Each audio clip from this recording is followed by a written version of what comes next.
भारत को वेनेजुएला समझने की गलती ना करे ट्रंप। मोदी के संदेश ने उड़ा दी नींद।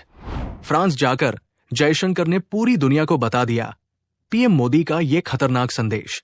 भारत को वेनेजुएला समझने की गलती अगर किसी ने की तो उसका जवाब अब बेहद कठोर होगा। ये साफ संदेश प्रधानमंत्री मोदी ने पूरी दुनिया को दे दिया है। और यही वजह है कि वाशिंगटन से लेकर यूरोप तक नींदें उड़ी हुई हैं। डोनाल्ड ट्रंप लगातार भारत पर दबाव बनाने की कोशिश कर रहे हैं, कभी टैरिफ के नाम पर, कभी धमकी के नाम पर। लेकिन इस बार भारत ने चुप रहने के बजाय सीधा कूटनीतिक वार किया। और ये वार इतना सटीक है कि अमेरिका को समझ आ गया है कि भारत किसी के दबाव में झुकने वाला देश नहीं है। ये नया भारत है जो आंख में आंख डालकर बात करता है। इसी कूटनीतिक जवाब का चेहरा बने हैं विदेश मंत्री डॉक्टर एस जयशंकर, जिनका पेरिस पहुंचना कोई सामान्य दौरा नहीं बल्कि एक सोची समझी रणनीति है। ठीक उसी वक्त जब ट्रंप भारत और फ्रांस दोनों पर दबाव बना रहे हैं, भारत ने फ्रांस के साथ खड़े होकर पूरी दुनिया को दिखा दिया कि वो अकेला नहीं है। ये मुलाकात महज शिष्टाचार नहीं बल्कि ताकत का प्रदर्शन है। ये बताने के लिए कि भारत अपने हितों के लिए नए गठबंधन बनाने से पीछे नहीं हटेगा और अगर जरूरत पड़ी तो अमेरिका की दादागिरी का जवाब अमेरिका से बाहर जाकर दिया जाएगा।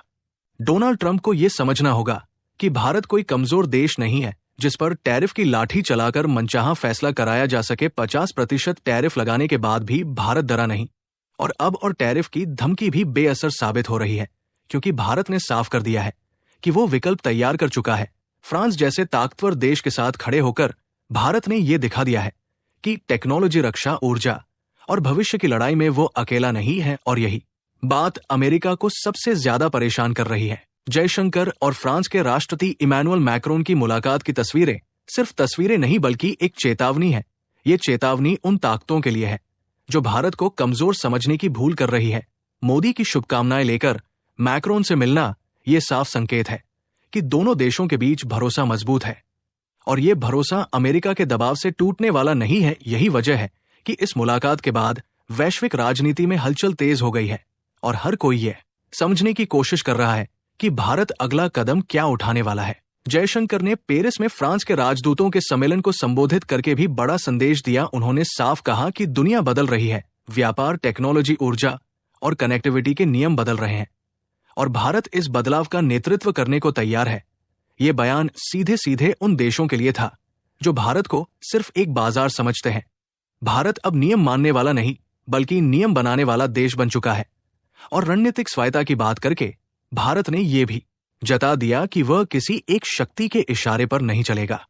अमेरिका को सबसे ज्यादा झटका इस बात से लगा है कि भारत और फ्रांस दोनों ही अब अपनी निर्भरता कम करने की बात कर रहे हैं। ट्रंप प्रशासन की धमकियों ने उल्टा असर किया है और यूरोप से लेकर एशिया तक देश अब नए साझेदार तलाश रहे हैं।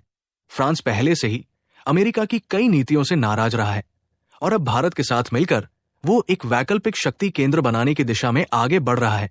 ये वही बात है जो वाशिंगटन को रातों की नींद नहीं लेने दे रही है। अगले महीने में फ्रांस के राष्ट्रपति का भारत दौरा इस पूरी रणनीति का अगला चरण है। एआई इम्पैक्ट समिट के बहाने भारत और फ्रांस मिलकर भविष्य की टेक्नोलॉजी पर अपनी पकड़ मजबूत करने जा रहे हैं। ये सिर्फ सम्मेलन नहीं बल्कि शक्ति प्रदर्शन होगा जहां दुनिया को दिखेगा कि नवाचार और निष्पक्ष नियमों के साथ विकास कैसे किया जाता है और ये सब अमेरिका के दबाव के बिना किया जाएगा। यही वजह है कि ट्रंप प्रशासन इस दौरे को लेकर भी असहज नजर आ रहा है। मैक्रोन का ये कहना कि भारत और फ्रांस ने मिलकर अंतर्राष्ट्रीय समझौता तैयार किया है, ये दिखाता है कि दोनों देश मल्टीलैटरलिज्म को मजबूत करना चाहते हैं। ये सीधा संदेश है एक तरफा फैसलों के खिलाफ। ये वही मॉडल है जिससे अमेरिका सबसे ज्यादा डरता है, क्योंकि इसमें किसी एक देश की मनमानी नहीं चलती और अगर कोई भारत को वेनेजुएला समझने की गलती करेगा तो उसे करारा जवाब मिलेगा। अगर दोस्ती होगी तो बराबरी की होगी और अगर टकराव होगा तो पूरी तैयारी के साथ होगा। यही वजह है कि मोदी के इस संदेश ने अमेरिका की नींद उड़ा दी है। दोस्तों, ये खबर शेयर जरूर कीजिएगा। जय हिंद।